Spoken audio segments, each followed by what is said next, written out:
प्रमाणे आहे की ज्या तत्वज्ञानाची कधीही गणती त्या ठिकाणी केली जाऊ शकत नाही, कधी गिनती त्या ठिकाणी केली जाऊ शकत नाही, धम्माचं कधी मोजमाप केलं जाऊ शकत नाही. एवढा विशाल धम्म आहे, एवढा अमर्याद असा धम्म आहे. आणि या धम्माचं तत्वज्ञान, या धम्माची सार या ठिकाणी समजून घेणं इतकं सोपं नाही. त्या धम्माचं आचरण करणं, त्या धम्माचं आचरण करणं इतकं सोपं नाही. पाहायला गेलं, ऐकायला गेलं तर फार सोपा धम्म वाटतो. ते म्हणतात शील समाधी प्रज्ञा एवढ्यामध्येच धम्म परिपूर्ण झालेला आहे. केवलम परिपूर्ण धम्माचं आचरण करण्यासाठी पावित्र्याचा, सदाचाराचा आणि सद्गुणाचा मार्ग पुरेसा आहे. या तीन गोष्टीचा जरी आपण अभ्यास केला, त्याला आचरणामध्ये आणलं, तरी धम्म आपल्या संपूर्ण जीवनात कल्याण आणि मंगल करू शकतो, सर्व दुःख बंधनातून आम्हाला बाहेर काढू शकतो. पण ते इतकं सोपं आहे का? इतकं सहज नाही, इतकं सरळ नाही. आणि म्हणून जर तुम्हाला या धम्माचं अथांग तत्वज्ञान धारण करायचं असेल, या धम्माला जर परिपूर्ण तुम्हाला समजून घ्यायचं असेल, तर त्या धम्माची जे बेसिक आहे, जी संरचना आहे, जो पाया आहे, त्याला लागणाऱ्या ज्या आवश्यक गोष्टी असतात, त्या जर गोष्टी तुम्ही परिपूर्ण केल्या तर तुम्ही या समुद्रामध्ये त्या ठिकाणी उतरू शकता. जसं बघा, इथे डॅम आहे किंवा नदी आहे, जे काही तलाव आहे, जर त्याच्यामध्ये तुम्हाला पोहायचं असेल तर त्या अगोदर तुम्हाला पोहण्याची कला तुम्ही शिकली पाहिजे. ती कला तुम्ही आत्मसात केली पाहिजे. जर पोहण्याची कला तुम्हाला येत असेल, जर ती कला तुम्ही आत्मसात केली तर तुम्ही केवढ्याही पाण्यामध्ये, गहऱ्या पाण्यामध्ये उतरू शकता आणि त्याच्यातून सुखरूप पुन्हा बाहेर तुम्ही किनाऱ्यावर लागू शकता. पण ती कला आली पाहिजे. हे कलामध्ये ते बेसिक आहे. कुठेही तुम्ही केवढी उडी घेऊ शकता, पण त्याचं ज्ञान तुम्हाला आधीच झालं पाहिजे. त्याची पूर्वतयारी तुम्ही अगोदर केली पाहिजे. जसं एखादा माणूस, एखादा व्यक्ती एखाद्या मोठ्या पदावर जातो, एखादी मोठी परीक्षा पास होतो, IAS बनतो, IPS बनतो, अधिकारी बनतो. शहादांचे गणगाव सर विस्तार अधिकारी आहे, मोठ्या पदावर आहेत, चांगल्या प्रकारचं अधिकारी ते आहे. तो कोणताही माणूस असा डायरेक्ट अधिकारी बनू शकतो का? डायरेक्ट त्या ठिकाणी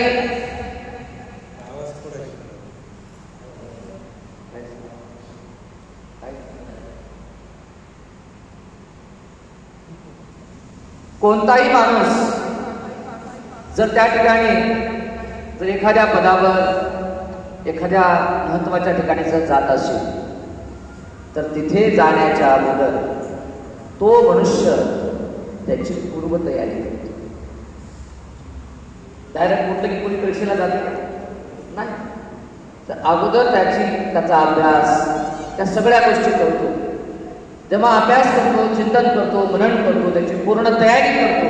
आणि तयारी केल्यानंतर जेव्हा तो एक्झाम द्यायला जातो, तेव्हा तो त्याच्यामध्ये मेरिटमध्ये येतो किंवा त्याच्यामध्ये तो सफलता प्राप्त करतो. कोणत्याही गोष्टीमध्ये जर तुम्हाला सफलता प्राप्त करायची असेल तर पूर्वतयारी करणं गरजेचे आहे.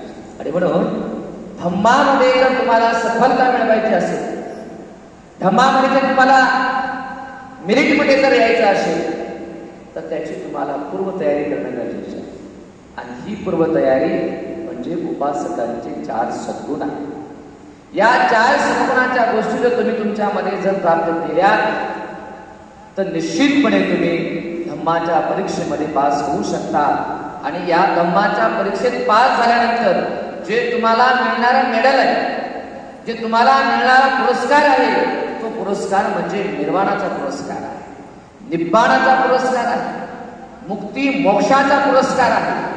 तो मुक्ती मोक्षाचा पुरस्कार जर तुम्हाला मिळवायचा असेल, तर त्या ठिकाणी तुम्हाला अशा प्रकारे या तयारीने ही परीक्षा तुम्हाला द्यावी लागेल. आणि म्हणून ही उपासकाचे 4 सद्गुण म्हणजे बेस आहे, हा धर्माचा बेस आहे. आणि ते आपण समजून घेण्याचा प्रयत्न गेल्या 4 आठवड्यापासून करतो. पहिला जो सद्गुण उपासकांचा सांगितला गेला तो म्हणजे श्रद्धा. निश्चितपणे तुमची श्रद्धा भगवंतावरची वाढत आहे, तुमची श्रद्धा धर्मावरची वाढत आहे, तुमची श्रद्धा पूज्य भिक्खू संघावरची वाढत आहे आणि म्हणून तुम्ही सातत्याने या ठिकाणी येता. निश्चितपणे या श्रद्धेला कुठेतरी आता एक वरचा आलेख लागलेला आहे. आपल्या मनामध्ये ती भावना निर्माण होऊ लागलेली आहे. निश्चितपणे अंतःकरणातून आपण बुद्ध धर्माकडे वळू लागलेलो आहोत. हा श्रद्धेचा गुण आपल्यामध्ये अधिकाधिक विकसित झाला पाहिजे. जर श्रद्धा नसेल तर आपण या कुठल्याही गोष्टीला प्राप्त करू शकत नाही. शील गुण तुम्हाला सांगितला आहे दुसरा, की उपासक म्हटलं की तो शीलवान असला पाहिजे. त्याने संपूर्णतः आपल्या पवित्रतेला महत्त्व दिलं पाहिजे. पंचशीलाचं परिपूर्ण त्यानं आचरण केलं पाहिजे. तिसरा गुण सांगितला आहे की उपासकाने दाणी बनलं पाहिजे. त्याच्यामध्ये औदार्य असलं पाहिजे, त्याचं मन उदार असलं पाहिजे. आपण पाहतो की निश्चितपणे सातत्याने दर रविवारी दर पौर्णिमेला आपण दान देऊ लागलेलो आहोत. अनेक जणांची दानपारमिता वाढू लागलेली आहे. सातत्याने कोणी भोजनदान, कोणी खीरदान, कोणी वस्त्रदान, कोणी औषधदान, कोणी फळदान, कोणी फूलदान, कोणी अर्थदान, कोणी सेवादान, श्रमदान, अनेक प्रकारे आपण दान करू लागलो आहोत. दानाचे प्रकार आपण पाहिले, आमिषदान, अभयदान, धर्मदान, अशा प्रकारे ही दानही पारमिता आपण म्हणू लागलो. पण या तिन्ही गुणाला धारण करताना सगळ्यात महत्वाचा चौथा जो गुण आहे उपासकाचा, आणि तो गुण म्हणजे प्रज्ञा. कोणता गुण आहे? प्रज्ञा. प्रज्ञा हा उपासकांचा चौथा गुण आहे. या वरील तिन्ही ज्या गोष्टी आहेत, श्रद्धा, शील आणि दान, या तिन्ही गोष्टीचा महत्वाचा जर अजेंडा कोणता असेल तर तो प्रज्ञा आहे. या तिन्ही गोष्टीला योग्य प्रकारे करून घेणारा, त्याच्यावरती जाऊन शेवटी आपल्याला मुक्तीकडे घेऊन जाणारा उपासकाचा कोणता गुण असेल तो प्रज्ञा आहे. म्हणजे वरच्या तिन्ही गोष्टीसोबत हा गुण लागलाच पाहिजे. आता प्रज्ञा म्हणजे काय? प्रज्ञा म्हणजे काय?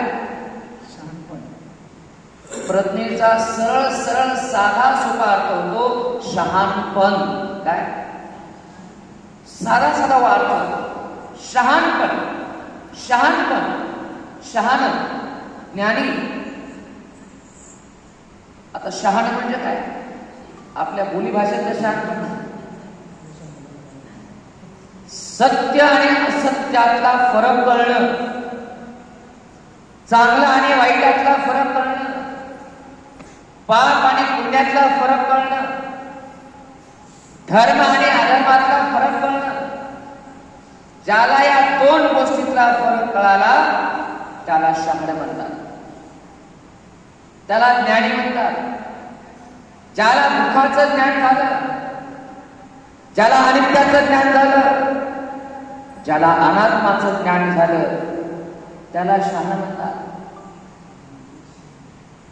ज्याला दुःख बोध झाला, ज्याला अनित्य बोध झाला, ज्याला अनात्म बोध झाला त्याला शहाण म्हणतात. ज्याला आर्य अस्मिक मार्ग समजला त्याला शहाण म्हणतात. तो शहाण आहे. केवळ पुस्तकं वाचले, डिग्र्या घेतल्या, मोठ्या पदावर आहे, छान भाषण करतो, वक्तृत्वशैली छान आहे, किंवा भरपूर पाठांतर पोपट पंच आहे म्हणून कोणी शहाणा होऊ शकत नाही. तर शहाणपण हे सतकृत्यामध्ये आहे. शहाणपण हे चांगुलपणामध्ये आहे. शहाणपण हे कुशल कर्मामध्ये आहे. शहाणपण हे प्रकाशाच्या मार्गामध्ये आहे. ज्या माणसाला हा अंधाराचा मार्ग आणि हा प्रकाशाचा मार्ग या दोन गोष्टीचा बोध होतो आणि तो व्यक्ती या दोघांमध्ये फरक करून जेव्हा प्रकाशाच्या दिशेने जातो तेव्हा समजावं की तो मनुष्य शहाणा. ज्याला अमृत आणि विषाची पारख होते,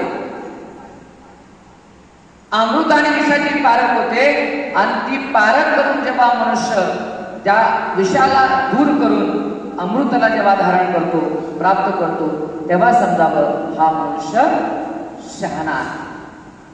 ही शहाणपण आपल्यामध्ये येणं गरजेचं आहे. श्रद्धा करत असताना त्या श्रद्धेला शहाणपणाची जोड असणं गरजेचं आहे. श्रद्धा करू लागलो, पण श्रद्धा कुणावर करावी, श्रद्धा कशी करावी हे सुद्धा तुम्हाला ज्ञान असणं म्हणजे तुम्ही शहाणे असणं आहे. तुम्ही जर दगडावर, धोंड्यावर, पशु प्राण्यावर श्रद्धा ठेवू लागला किंवा काल्पनिक वस्तूवर श्रद्धा ठेवू लागला तर याचा अर्थ असा होतो की त्या माणसाकडे शहाणपण नाही आहे. पण आज आपण तेच पाहतो की अनेक लोकांमध्ये श्रद्धा आहे, पण दगडावर, धोंड्यावर, निर्जीव वस्तूवर. निर्जीव वस्तू काय करणार? पण आहे, पण त्याचा अर्थ पण काहीच होत नाही, त्याच्यापुढे आदर्श कोणताच नाही. आणि म्हणून या ठिकाणी श्रद्धेचं आचरण करताना तुमच्यामध्ये शहाणपण असणं गरजेचं आहे. शील पालन करताना सुद्धा मी शील कशा प्रकारे पालन केलं पाहिजे, त्याचं आचरण कशा प्रकारे केलं पाहिजे, बुद्ध अतिरेक नाही सांगत. जो व्यक्ती शील पालन करताना सुद्धा मध्यम मार्गाने शीलाला, त्याच्या दोन्ही प्रकाराला, त्याच्या संपूर्ण अवयवांना, त्याच्या संपूर्ण त्याच्या तत्वज्ञानाला, त्याच्या कारणमीमांसाला, त्याच्या संरचनेला, त्याच्या संकल्पनेला समजून वंगून जेव्हा मनुष्य त्या ठिकाणी मनोभावे अंतःकरणातून जेव्हा त्याचं पालन करतो तेव्हा तो मनुष्य शहाणा गणला जातो, प्रज्ञावान गणला जातो. दान देताना सुद्धा दान कुणाला द्यावं, दान काय द्यावं हे सुद्धा तुम्हाला कळणं गरजेचं आहे. आपलं दान हे सतपात्री केलं पाहिजे. दान कशा प्रकारे द्यावं हे सुद्धा आपल्याला या ठिकाणी कळलं पाहिजे. दान देणं म्हणजे सोपं नाही. दान करणं काही इतकी सोपी गोष्ट नाही आहे. भगवान बुद्ध म्हणतात की या दानासोबत माणसाने शहाणपण लावलं पाहिजे. या दानाला प्रज्ञेची जोड माणसाने केली पाहिजे, तरच तो माणूस शहाण आहे. मग शहाणपण कशामध्ये आहे तर भगवान बुद्ध म्हणतात की दान देत असताना त्याला शहाण म्हटलं जातं की जो माणूस 6 गोष्टीचं स्मरण ठेवतो. किती गोष्टीचं? 6 गोष्टीचं स्मरण ठेवतो. जो व्यक्ती दान देताना 6 गोष्टीचं स्मरण ठेवतो तोच माणूस शहाणा गणला जातो आणि तरच त्याच्या दानाचं पुण्य त्याला प्राप्त होते. आपण दान देतोय, पण दान देताना कशा प्रकारे दान द्यावं हे तुम्हाला कळलं पाहिजे. पहिली गोष्ट बुद्ध म्हणतात, दान देत असताना पहिल्या गोष्टीचं स्मरण ठेवलं पाहिजे की आपल्या मनामध्ये त्या दानाच्या प्रती श्रद्धा आहे का. श्रद्धायुक्त अंतःकरणाने जर आपण दान दिलं तर त्या दानाचं पुण्य घडते. आता दान देतोय, पण दानाच्या प्रती, दान पुण्याच्या प्रती, दान मानविकतेच्या प्रती जर आपल्यामध्ये श्रद्धाच नसेल तर ते दान आपल्याला फलदायी होत नाही. त्या दानाचं फळ आपल्याला मिळत नाही. म्हणून पहिली गोष्ट स्मरणात जेव्हा तुम्ही जेव्हाही दान देताय, जेही दान देताय, तर पहिल्यांदा हे तपासा, हे दान देताना माझ्या अंतःकरणात, माझ्या मनामध्ये श्रद्धा आहे का. श्रद्धा आणि अंधश्रद्धा दोन गोष्टींमध्ये फरक आहे. अंधश्रद्धा ही वेगळी आहे, श्रद्धा ही वेगळी आहे. श्रद्धायुक्त अंतःकरणाने जर आपण दान दिलं तर दानाचं पुण्य आपल्याला मिळते. पण पहिली गोष्ट आहे दान देताना स्मरणात ठेवण्याची, ती म्हणजे श्रद्धा. दुसरी गोष्ट आहे की दान देताना दान हे विधीपूर्वक दिलं पाहिजे. विधीपूर्वक दिलं पाहिजे की त्या ठिकाणी दान देताना दान दोन्ही हाताने दिलं पाहिजे. ही विधी आहे दानाची की दान देते समय आपले हात जोडलेले आहेत का? आपण दोन्ही हाताने देतोय का? आपले पाय पाठीमागे आहेत का? आपण त्या दानाची गाथा म्हणतो काय? हे खूप महत्वाचं आहे. दान देत असताना गुडघ्यावर बसून दोन्ही हाताने का? जेव्हा आपण गुडघ्यावर बसतो तेव्हा आपण विनम्र असतो, तेव्हा आपण नम्र असतो. जेव्हा दोन्ही हाताने देतो तर तेव्हा आपल्या मनामध्ये औदार्याची भावना असते, निस्वार्थपणा होतो. कारण जेव्हा दुकानदाराकडे आपण जातो, तुम्हाला पाठीमागे सांगितलं, तुम्ही दुकानदाराकडे गेला त्याला जेव्हा तुम्ही पैसे देता गुडघ्यावर बसून दोन्ही हातानं, त्याला तुम्ही देता का? देता का? नाही. कारण ते दान आहे का? तो काय आहे? व्यवहार. आणि व्यवहार काय सांगतो? या हातानं द्या आणि या हातानं घ्या. मग जर असाच व्यवहार जर दान देताना या भक्तीने जर म्हणू लागलो तर दान होईल का? तो सुद्धा काय होईल? मग व्यवहार. म्हणून दान देत असताना जेव्हा आपण गुडघ्यावर बसतो तेव्हा विनम्रता येते. जेव्हा दोन्ही हातात देतो तेव्हा तो निस्वार्थपणा होतो. कारण घेणारे दोन हात असतात, देणारे दोन हात असतात. जेव्हा दोन्ही हाताने आम्ही देतो तेव्हा घेण्याची अपेक्षा नाही, म्हणजे परतफेडीची अपेक्षा नाही, कारण ते निस्वार्थपणे आहे. जेव्हा एक हाताने देतो तेव्हा आपल्याला परतफेडीची अपेक्षा असते की त्याच्या बदल्यात काय ते मला मिळेल, म्हणून ते परतफेडीची अपेक्षा माणूस करतो. जर परतफेडीची अपेक्षा आपण करत असतील तर ते दान होत नाही, किंवा स्वार्थ ठेवून जर देत असतील तर ते दान होत नाही. म्हणून दोन्ही हाताने द्या, की तुम्हाला घेण्यासाठी एक हात रिकामा ठेवू नका, किंवा दीड हाताने देऊ नका. काय लोक असं दीड हाताने देतात, इकडे हात लावतात, इकडे जॉईन करतात हात. नाही, जेव्हा दोन्ही हाताने आपण देतो ते निस्वार्थपणा आहे, तिथे परतफेडीची अपेक्षा नाही, ते निसंकोचपणे दिलेलं दान आहे. म्हणून हे विधीपूर्वक आपण दान दिलं पाहिजे. गुडघ्यावर बसून पाय पाठीमागे करून दोन्ही हात जोडून गाथा म्हणून मी जे काही दान देत आहे. मग तुम्ही जेही दान देत आहात त्या दानाची गाथा म्हटली पाहिजे. मग तुम्ही फलदान देत आहात तर फलदान, अल्पहार दान देतात तर अल्पाहार, पाणीदान देतात तर पाण्याचं, आणखी काही वस्तू अष्टपरिष्कार देताय, चिवर देताय, भोजन देताय, जे काही देताय त्याची गाथा तुम्ही त्या ठिकाणी म्हटली पाहिजे. जसं की म्हणते ना, तुम्ही भोजन देऊ लागलात, अधिवासे तू नो बनते भोजनं परिकप्पितं अनुकंपं उपादाय पटिगन्ना तू उत्तमं. ही तुम्ही गाथा म्हटली पाहिजे. पुन्हा म्हटलं पाहिजे इदं मे पुण्यं, हे जे मी पुण्य करत आहे, आस्वक्षयं वहं होतु, माझे सारे आशव क्षीण त्या ठिकाणी हो, सब दुःखा मुंचतु, माझे सारे दुःख या दान पुण्यामध्ये करून पडो, निब्बाणस्य पच्चयो होतो. मी जे हे दान देतो आहे जे काही, तर त्या दानाचं जे पुण्य आहे ते माझ्या निर्माणासाठी मला प्राप्त होतो, सहाय्यकारी ठरो, लाभदायक ठरो.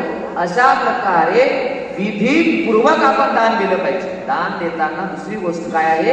विधीपूर्वक. लक्षात ठेवा, तर त्या दानाचं पुण्य मिळते. हे विधीपूर्वक देणं म्हणजे प्रज्ञापूर्वक देणं आहे. पण जेव्हाही आपण दान देतो तर या प्रकारे आपण दान द्यावं. तिसरी गोष्ट, जेव्हाही आपण दान देतो तेव्हा तिसरी गोष्ट आहे की ते दान एकाग्र चित्ताने द्यावं. एकाग्र चित्ताने द्यावं, सजगतापूर्वक द्यावं, जागृतपणे द्यावं. मी दान देतो आहे, हे दान पुण्य आहे, मी निस्वार्थपणे देतो आहे, निसंकोचपणे देतो आहे, परतफेडीची अपेक्षा न करता देतो आहे, माझ्या निर्माणासाठी मी देतो आहे, त्याच्यासाठी फलदायी भाव मी देतो आहे.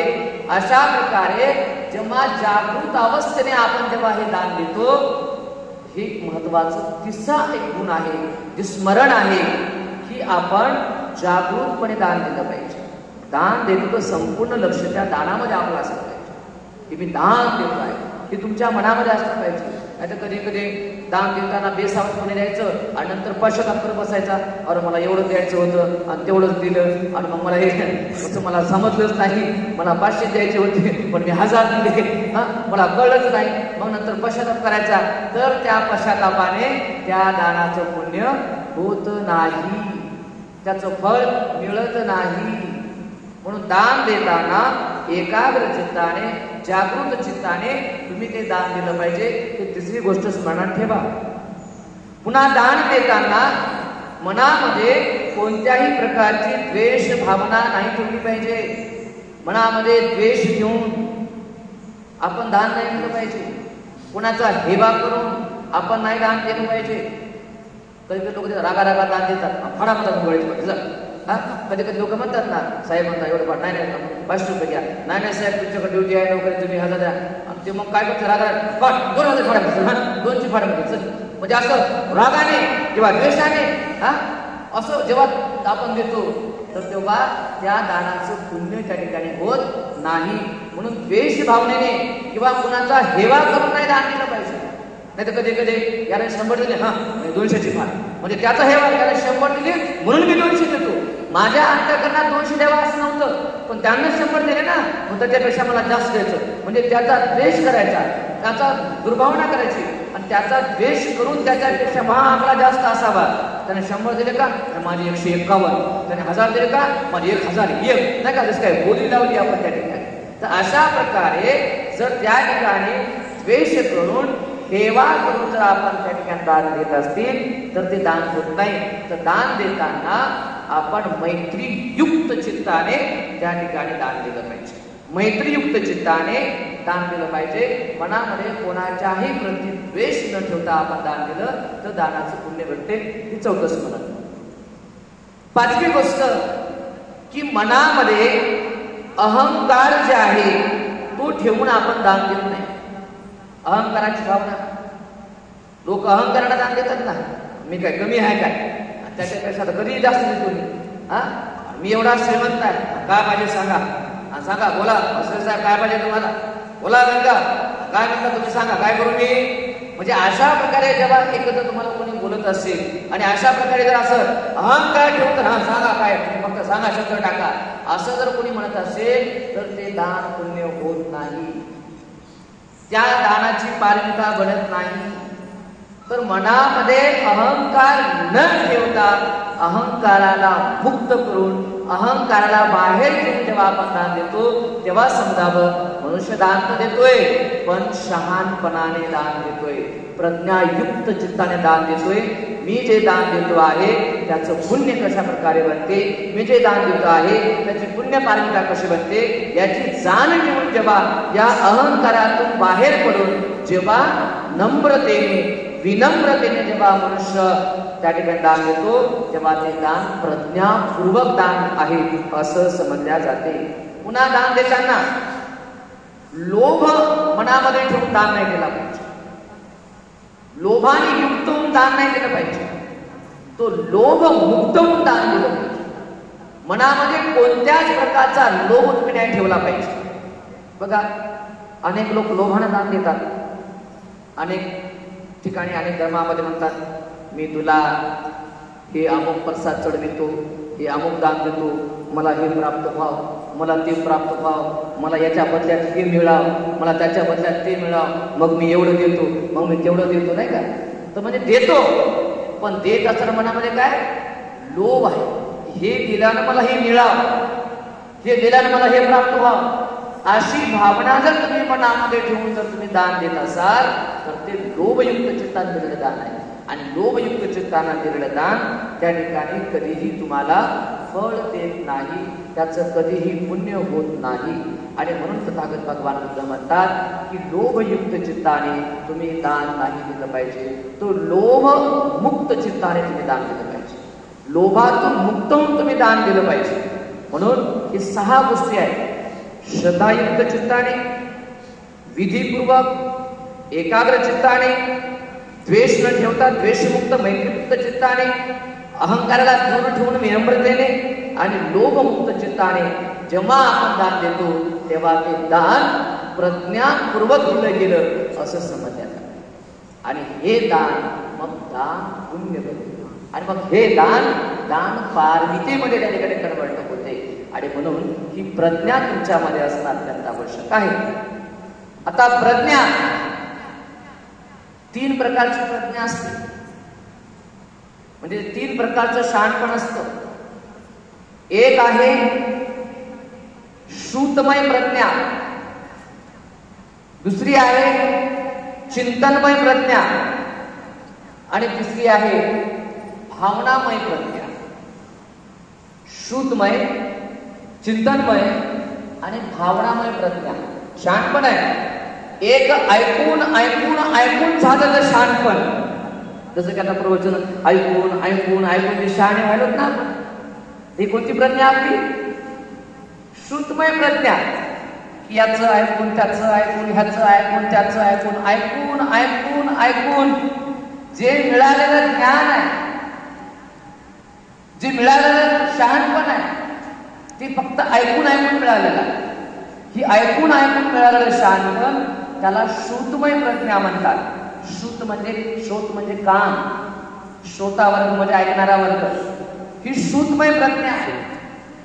दुसरी प्रज्ञा चिंतनमय. जे काही वाचतो, जे काही ऐकतो, जे काही आपण पाहतो, या सगळ्या गोष्टीवर जेव्हा आपण चिंतन करतो, मनन करतो, विचार करतो. जसं आता ऐकलं बंधूचं सांगितलं दान द्या, पण दान असं सांगितलं श्रद्धायुक्तांत करणारे म्हणता. मग त्याच्यावर जेव्हा चिंतन करतो आणि मग चिंतनाच्या शेवटी मग आपल्या कळते की हा बरोबर आहे, आपण अशाच प्रकारे दान दिलं पाहिजे किंवा अशा प्रकारे शिवपालन केलं पाहिजे. म्हणजे जे काही आपण स्मरण करतो, जे काही विचार करतो, त्या स्मरणातून, विचारातून, चिंतनातून, अभ्यासातून जे काही आपल्याला ज्ञान मिळते, जे काही आपल्याला प्रज्ञा मिळते, जे काही आपल्याला शहाणपण मिळतं, त्याला चिंतनमय प्रज्ञा असं म्हणतात. जी चिंतनातून आपल्याला प्राप्त होते, जी विचारातून आपल्याला प्राप्त होते, जी अभ्यासातून आपल्याला त्या ठिकाणी प्राप्त होते. आणि तिसरी प्रज्ञा आहे भावनामय प्रज्ञा. भावनामय प्रज्ञा म्हणजे प्रत्यक्ष अनुभवाने झालेली प्रज्ञा, स्वय अनुभवाने झालेली प्रज्ञा, की त्या प्रत्येक गोष्टीचा आपण स्वतः जेव्हा अनुभव घेतो, स्वतः ती गोष्ट जेव्हा आपल्या आचरणामध्ये येते, त्या आचरणातून जे मिळालेलं ज्ञान आहे, त्या प्रत्यक्ष अनुभवातून मिळालेलं जे ज्ञान आहे, त्या प्रत्यक्ष आचरणातून जे मिळालेलं शहाणपण आहे, त्याला भावनामय प्रज्ञा असं म्हणतात.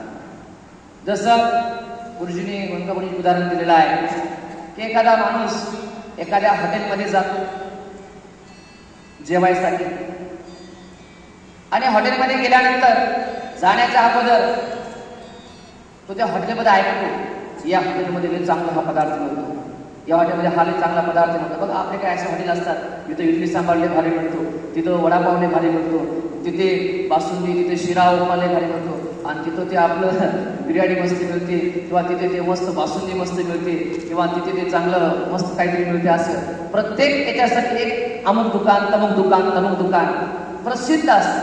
आणि जेव्हा त्या हॉटेलमध्ये जेव्हा आपण ऐकतो, तर ते आमची कोणती प्रज्ञा आहे? श्रुतमय.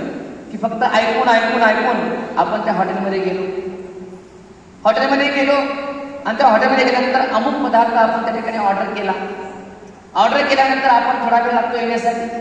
मग अनेक लोक त्या ठिकाणी बसलेले असतात आणि ते मस्त खात असतात, आणि त्याच्या खात असताना त्यांच्या चेहऱ्यावर जे मस्त आनंद असते, चेहरा मस्त खात असतात त्या ठिकाणी. मग जेव्हा त्याच्या चेहऱ्याकडे जेव्हा आपण पाहतो, तेव्हा आपल्या गावात हा 100% लय भारी आज आहे हॉटेलमध्ये, असं जेव्हा आपल्या मन कन्फर्म करते, हा नंबर 1 या हॉटेलमध्ये खरंच भारी खाते. बघा सगळ्या लोक कसे खाऊ लागले मस्त, एकदम लगेच सुरू करू एकदम लगेच असं चेहऱ्यावर प्रसन्नता ठेवून मस्त खाऊ, चटपट करू चटू मस्त खाऊ लागली.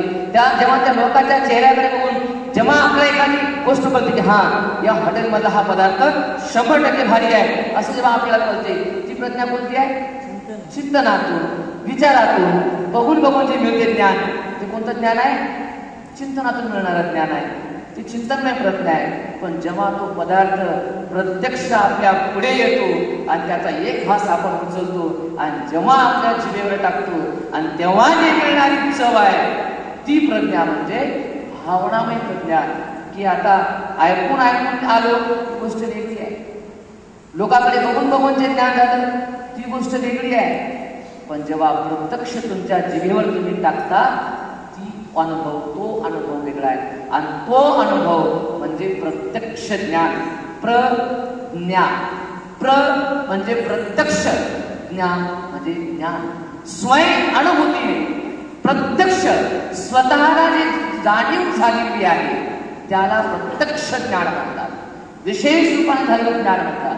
आणि म्हणून हे जेव्हा बाह्य जगामध्ये आपण पाहतो, पण जेव्हा आंतरिक जगामध्ये आपल्या घुसतो आपण, जेव्हा अंतर्मुखी आपण होतो, तेव्हा आपल्या आतमधली जी प्रज्ञा आहे की जसं हे जीवन क्षणभंगूर आहे, हे जीवन दुःखमय आहे, हे जीवन अनित्य आहे, हे ऐकून ऐकून आपण तरी हो बाबा हे जीवन दुःखमय आहे, अनित्य आहे, क्षणभंगूर आहे, हे ऐकलेलं ज्ञान.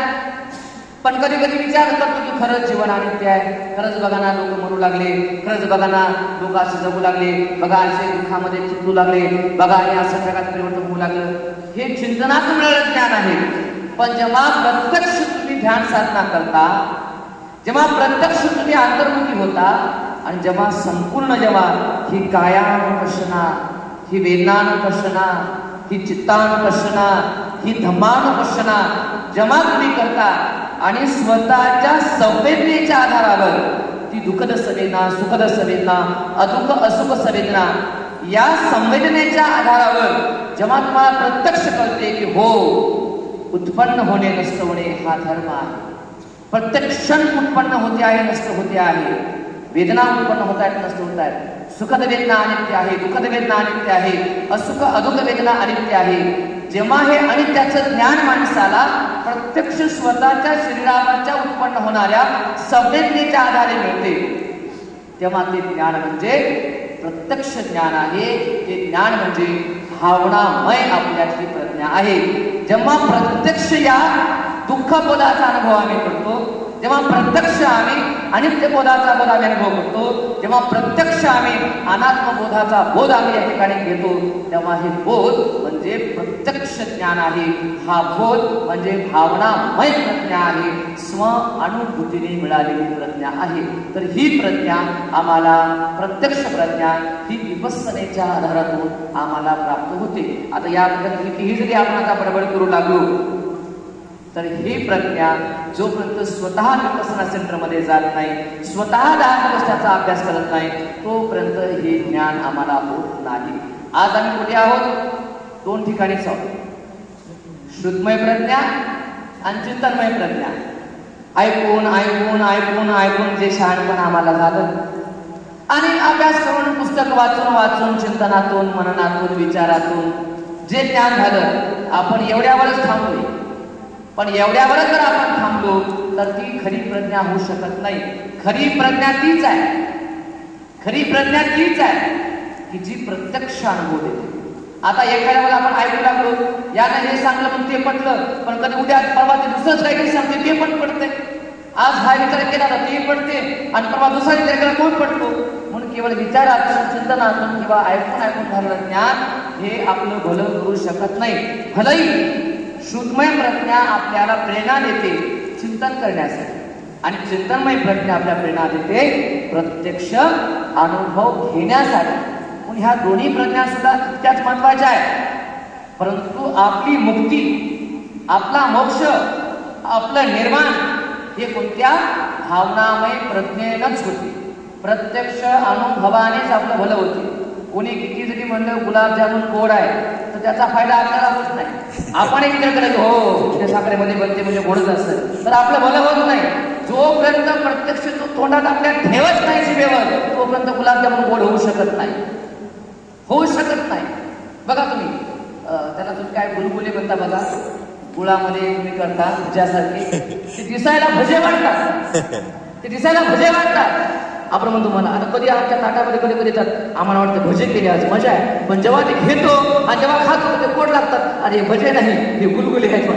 बघा म्हणजे ते दिसतात म्हणून तसं नाही, कोणी सांगितलं म्हणून तसं नाही, पण जेव्हा ते प्रत्यक्ष जिभेवर ठेवल्या जाते तेव्हा ते प्रत्यक्ष अनुभव आहे आणि तो प्रत्यक्ष अनुभवच तुमचे दुःख हरण करते, तुमचं सुख त्या ठिकाणी तुम्हाला देते, तुमची तहान त्या ठिकाणी तुम्हाला भागवते. म्हणून कोणत्याही गोष्टीचा प्रत्यक्ष अनुभव झाला पाहिजे. आणि म्हणून जोपर्यंत प्रत्यक्ष अनुभव होत नाही तोपर्यंत मी प्रज्ञावान आहे असं तुम्हाला म्हणता येत नाही. तुम्ही ज्ञानी आहात असं तुम्हाला म्हणता येत नाही. म्हणून हे श्रुतमय प्रज्ञा, ही चिंतनमय प्रज्ञा, ही भावनामय प्रज्ञा, या तिन्ही प्रकारच्या प्रज्ञेला आपल्या जीवनामध्ये आपण समजून घेणं हा उपासकाचा चौथा सद्गुण आहे. ही प्रज्ञा जोपर्यंत तुमच्यापर्यंत या ठिकाणी राहत नाही तोपर्यंत ही प्रज्ञा तुमच्या कुण्याही कामाची नाही. ही श्रद्धा, ही शील, हे देवदारी आहे, याच्यासोबत जोपर्यंत प्रज्ञा जोडली जात नाही, शहाणपण जोडलं जात नाही, तोपर्यंत हे तीनही गुण तुमच्या कोण्या कामाचे नाही. आणि म्हणून जर तुम्हाला खऱ्या अर्थाने या धम्माचा बोध घ्यायचा असेल, या धम्मामध्ये जर तुम्हाला जायचं असेल, या धम्माचा अनुभव तुम्हाला घ्यायचा असेल आणि तुमचं जीवन दुःखमुक्त जर तुम्हाला करायचं असेल तर खऱ्या अर्थाने तुम्ही या प्रज्ञा अनुभवाला, या प्रज्ञाला, या प्रज्ञा गुणाला आपल्या स्वतःमध्ये तुम्ही विकसित केलं पाहिजे, त्याला वाढवलं पाहिजे, त्याची वृद्धी केली पाहिजे, त्याचा अनुभव तुमच्या जीवनामध्ये तुम्ही प्राप्त केला पाहिजे. आणि म्हणून बुद्ध म्हणतात जर तोच उपासक आहे त्यालाच उपासक म्हणता येते ज्या उपासकामध्ये या चार गोष्टी असतात. जो श्रद्धावान आहे, जो शीलवान आहे, जो दानी आहे, उदार मनाचा आहे, आणि जो प्रज्ञावान आहे, जो शहाणा आहे, जो शून्य आहे, त्यालाच भगवान बुद्ध म्हणतात उपासक. म्हणून केवळ बांधे कपडे घातले म्हणून कोणी उपासक होत नाही. दर रविवारी विहारामध्ये येते म्हणून कोणी उपासक होत नाही. लय मोठे पैसे किंवा लय मोठ्या वस्तू दान देते म्हणून उपासक होत नाही, किंवा लय गुरुवारी वंदना म्हणते म्हणून उपासक होत नाही, आता लय भाषण ठोकते म्हणून उपासक होत नाही. जोपर्यंत त्याच्यात या चार गोष्टी येत नाही, श्रद्धा, शील, औदार्य आणि प्रज्ञा, या चार गोष्टीने युक्त जो व्यक्ती असतो त्याला उपासक म्हणतात. तो उपासक आहे. आणि हा उपासक खऱ्या अर्थाने भगवान बुद्धांच्या विचाराचा अनुयायी आहे. आणि खऱ्या अर्थाने हा उपासक आपल्या धम्माचं आचरण करून खऱ्या अर्थाने मुक्तीकडे, निर्वाणाकडे, मोक्षाकडे वाटचाल करू शकतो.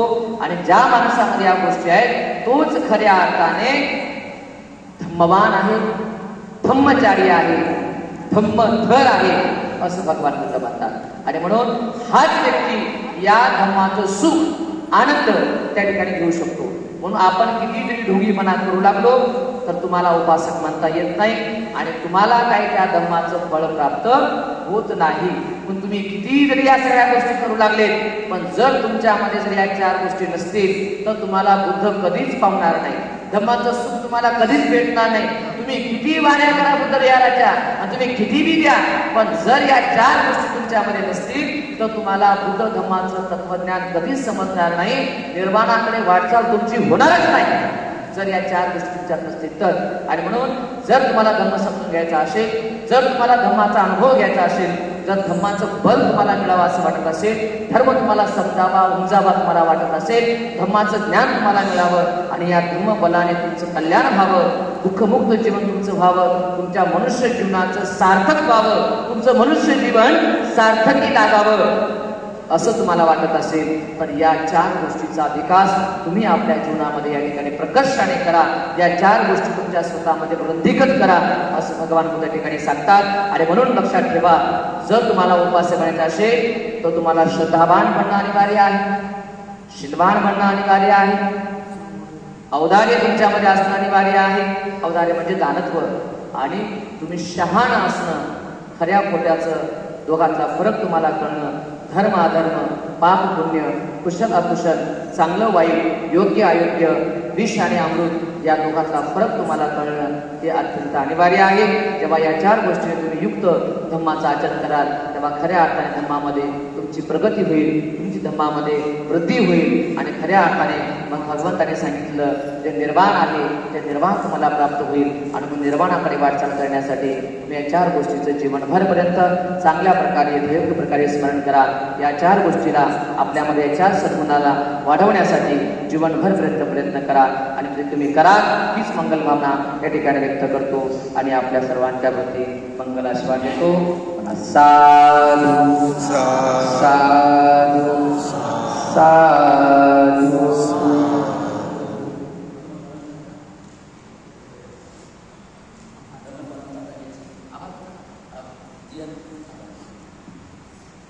त्यांनी प्रस्ताव पुन्हा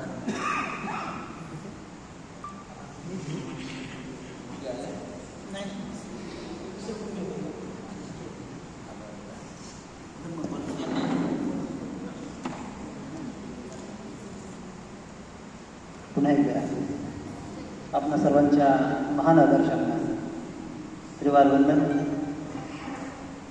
उपस्थित सर्व उपासिका सर्वांना शिवने जय हिंद. आपणा सर्वांचं आभार व्यक्त करण्यासाठी या ठिकाणी मी उभा आहे. पूज्यवंते धम्मशील थेरो यांची धम्मदेशना आपणास नियमितपणे मिळत आहे. आपणा सर्वांचं कुशल कर्म या निमित्तानं फलदायी ठरत आहे असंच म्हणावं लागेल. तेव्हा पूज्यवंते धम्मशील थेरो यांचंही संस्थेच्या वतीनं खूप खूप मनपूर्वक आभार व्यक्त करतो. आजच्या पूजेचं यजमानत्व आणि ज्यांच्याकडून आपणास खिरदान देण्यात येत आहे असे आमचे रंजितराव गणगाव, त्याबरोबरच यशवंती अनुपमाताई गणगाव, त्यांचा गणगाव परिवार, या सर्वांचं खूप खूप मनपूर्वक हार्दिक आभार. त्याबरोबरच या ठिकाणी उपस्थित असलेल्या ताई, आमचे सासू सासरे ज्यांनी या विहारासाठी तोरण तयार करून महिना 2 महिन्यापूर्वीच याची माप घेऊन मोठ्या कष्टातून तयार केलं, त्याबद्दल त्यांचंही खूप खूप मनपूर्वक हार्दिक आभार. या कार्यक्रमासाठी माजलगाव येथून इतक्या पावसात आपण सर्व उपस्थित झालात. आमच्या कांबळेताई, पोळताई, हिंगोलीहून आलेल्या आमच्या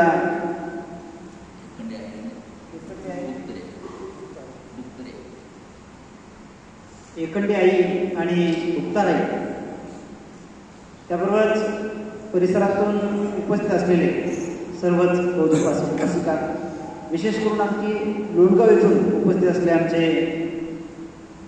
सोन कांबळे, प्रकाशजी, गायकवाड साहेब, या सर्वांचंच संस्थेच्या वतीनं खूप खूप मनपूर्वक हार्दिक आभार.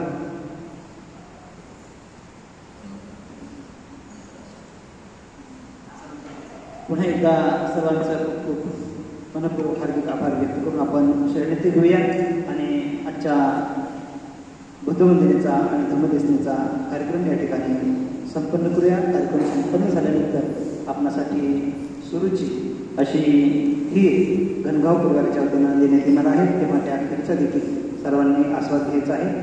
सर्वांनी आपण हात जोडूया.